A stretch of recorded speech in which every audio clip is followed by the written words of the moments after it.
Hello दोस्तों, ए plus academy में आपका स्वागत है।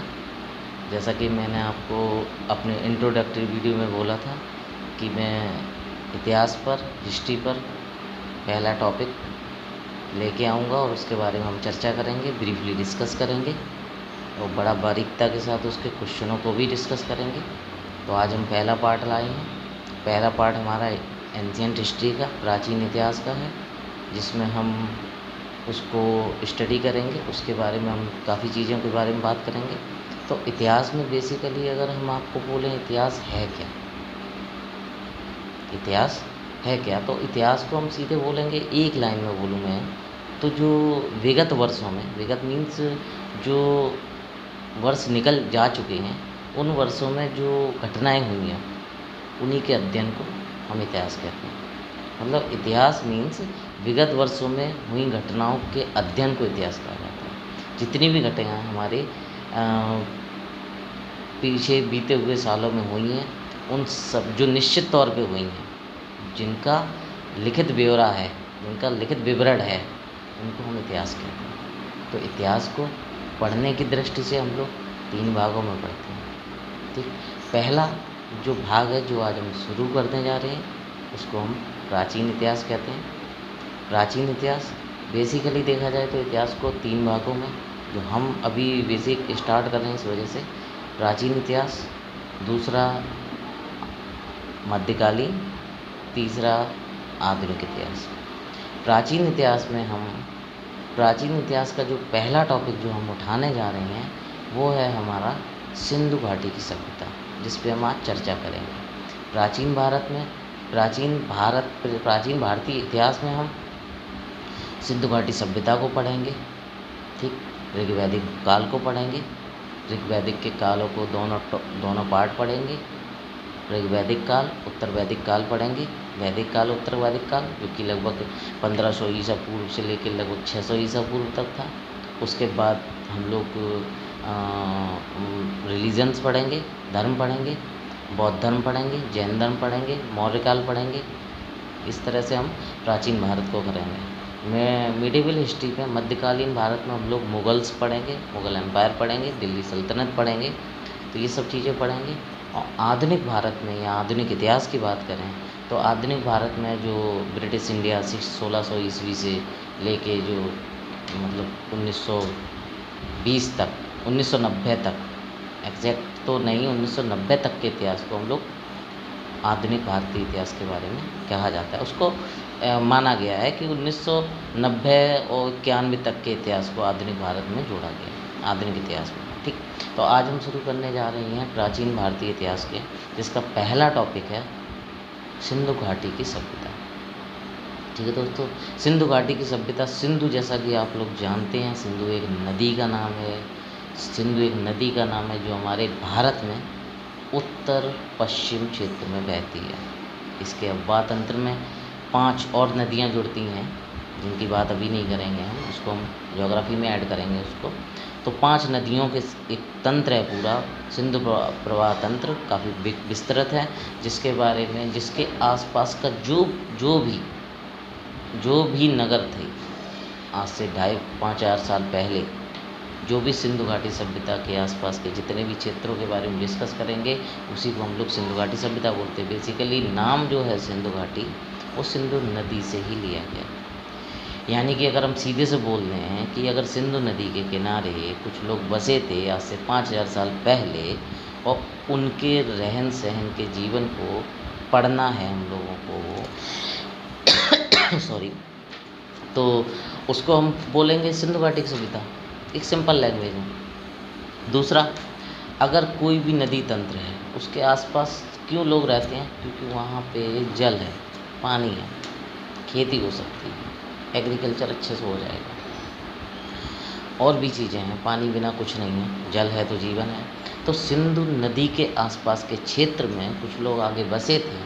अब हम ये भी बताएंगे कि चीज़ ये भी बताएंगे वो लोग कौन थे, कहाँ से आए थे और क्या क्या था। आज हम केवल सिंधु घाटी सभ्यता के बारे में इंट्रोडक्शन दे रहे हैं। तो सिंधु घाटी सभ्यता में जो लोग आए थे, जो हमारे उत्तर पश्चिम वाले क्षेत्र में आए थे, और जिन्होंने उत्तर से लेके पश्चिम तक, पूरब से लेके पश्चिम तक क्षेत्र कवर किया था, जिसमें उत्तर में चिनाब नदी तक, उत्तर में चिनाब नदी के पास, और दक्षिण में अहमदनगर दैमाबाद महाराष्ट्र में, और अगर हम बात करें पूर्वी क्षेत्र में आलमगीरपुर उत्तर प्रदेश मेरठ हिंडन नदी के आसपास, और अगर हम बात करें पश्चिम में दाश्त नदी के पास सुतकांगे डोर, जो कि बलूचिस्तान में है, बलूचिस्तान के पास है।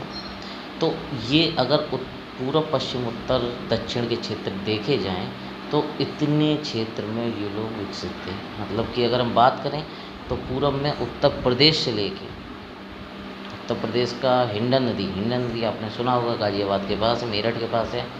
वहाँ से लेके पूर्व में जम्मू कश्मीर के मांडा तक, और मांडा से अगर इधर आए हम पूर्व पश्चिमी क्षेत्र में, बिल्कुल पश्चिमी बलूचिस्तान जो कि पाकिस्तान का क्षेत्र है, वहाँ की दाश्त नदी से लेके दक्षिण में दैमाबाद तक, सोचिए इतना बड़ा क्षेत्र सिंधु घाटी सभ्यता के अंतर्गत आता था। अब सिंधु घाटी सभ्यता के लोगों के रहन सहन की बात करने से पहले हम बात करेंगे सिंधु घाटी सभ्यता में खोजे गए स्थल। तो सिंधु घाटी सभ्यता को बेसिकली हम लोग हड़प्पा सभ्यता नाम से भी जानते हैं। क्यों जानते हैं? क्योंकि हड़प्पा वो पहला शहर था जो सिंधु घाटी सभ्यता में खोजा गया था, जिसके जो खोजकर्ता थे वो थे राय बहादुर साहनी या दयाराम साहनी जिनका नाम था, पूरा एग्जैक्ट नाम तो नहीं मुझे याद है, दयाराम साहनी उनका नाम था।